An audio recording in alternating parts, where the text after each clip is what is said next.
Okay, guys, I'm going to be reviewing ANW Season 11, Episode 1, Los Angeles Qualifiers. Okay, so if I was to describe it in one word, I'd say surprising. For mostly good. With the new changes with the Mega Wall and the Tower Power were both excellent changes. I honestly could appreciate both. Enjoyed both. That for one thing. And of course, seeing the results were really surprising between who claimed victory and who finished and who didn't finish. Equally as shocking. I think the most shocking was actually Scott Wilson making up the Mega Wall. I think that was the most surprising, just because you know how ANW likes to spoil stuff before the episode airs. This is one of the things that took me by surprise, because there was all of a sudden they just showed his run. They weren't saying coming up, this guy's coming up. No, they just showed his run and he finished. I didn't think he was gonna finish, but when he got to the wall, I was because he ran late. He was the second. Kevin Bull was last. He was right before Kevin. And I was shocked in the sense that why would he? What makes his finish no different than any other's finish? But then when he went to the Mega Wall, that's when it hit me. He's gonna do it, because why would they have any necessary to show him at all? Really, because they kind of made up their own. They could have easily talked about that in a fast forward segment. It wasn't a formal profile piece. It was just it was Matt Eisman narrating. It wasn't special or anything. It was funny, but it wasn't special. So it was why would they show him? But when you figure out looking back, it's because he made the Mega Wall. You get it. But then Adam Rail falling a spin hopper. Obviously that's 100% because he was rushing. It's not like he doesn't have the skills to spin hopper. I'm saying he's rushing. And if you say that, and that just proves how much of an impact the Mega Wall and the Power Tower have this season, is because you got these top level ninjas, rushing through the course just so they have enough time not only to be in the top two and to do the Mega Wall. It adds so much pressure, and to do both is nearly impossible, because you can't just rush the Mega Wall, but at the same time you can't just rush the course. Which is why I think I wasn't shocked that he fell based on his performance. Not saying he did anything good. He was super efficient up to that point. But because you go fast, any slip up will be the end.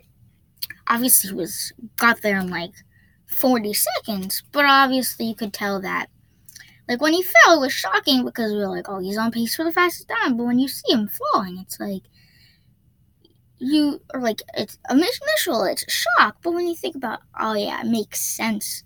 It's not like a shot. It's not like you slip. It's not like you don't have the strength to do it. You just went fast. And again, also, this episode is full of surprises and good surprises. And this is better than, I'd say, LA last year, which was my second. Or was it second? Yeah, it was my second favorite qualifying episode, which I guess you could say is saying something. That it was super praised. I think this one did it even better. Sorry. Flip Rodriguez. Let's just talk about Flip. Obviously, they released his run on ANW Nation early. And obviously they cut away on his third attempt at the meg wall. And after watching that, I was like, there's no way. There's no way. If you see, think about it. If you see how far away it was, you could tell. And again, I'm not, and again, I do think that was a shocker. That, not that, like, he didn't make it in his third attempt or anything, but that he couldn't make the mega wall because he did the supersized mega wall in the supersized wall in the skills competition 2 years ago and made 19 feet in one attempt. So that's the shocker factor, is like, he could do 19 feet, but he couldn't do 18 feet in 3 attempts. But then, if you really think about it, there's so many factors that didn't play into that night he did the 19-foot mega wall and then did this course tonight. Think about it. Like, when he did the mega wall in the skills competition, he didn't have to sprint basically through the first 5 obstacles. He was not out of breath. I think here he was out of breath. Maybe it was cold. Maybe he wasn't wearing proper things that he probably should have worn. Maybe he was under more pressure. Again, factors you can't really control. And factors that play into truly American Enjoyer were just a skills competition. I think it meant way much more to him than to get $10,000 than to get a medal at the end of the skills competition. So I totally get that there's things are different. That's not just run up a wall, give your heart and soul into it when he's, it's not the main event. But also he gave up the power tower. But you could definitely tell that I feel like he was going for both. But actually, like, on his first attempt. But after his first attempt, he's like, screw the power tower. I want to get the mega wall. But yeah. Also, let's talk about the course for a second. The course I loved. I loved how it was a fast-paced but hard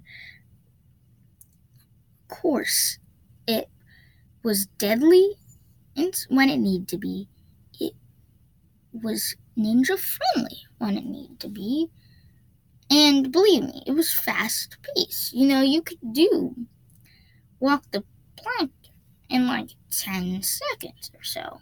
You could do 5 seconds. You could do the first obstacle in 2 seconds. You could do the second obstacle in, give or take 6 seconds, 5 seconds. You could do the diamond dash quickly. You could do the spin hopper. I think you do the spin hopper pretty fast.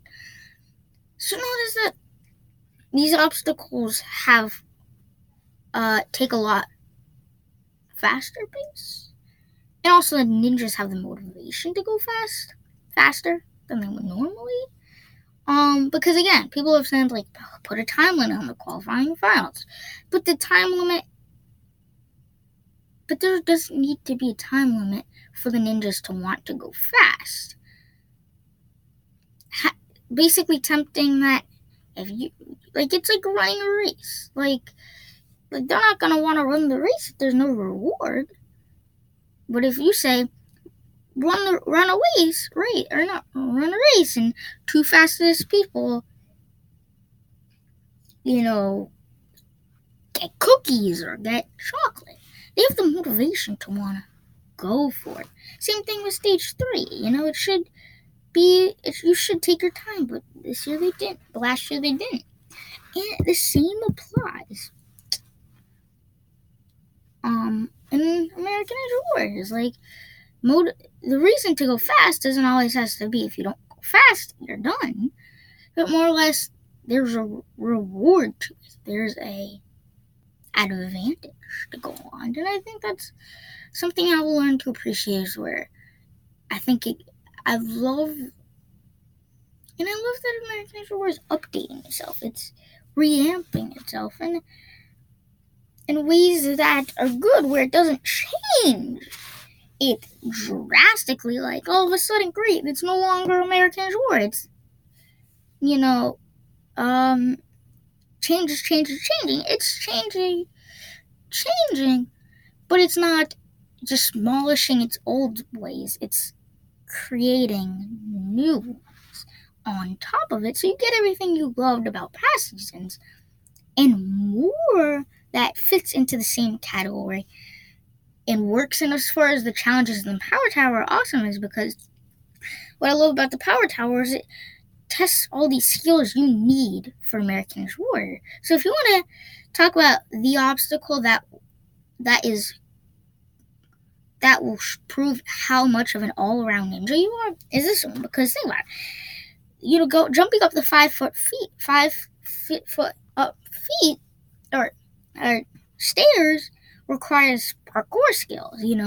Climbing that requires great grip strength. You need to know how to lâcher. You need to know how to climb a pole. You need to have good balance for the balance section. You need to have all these skills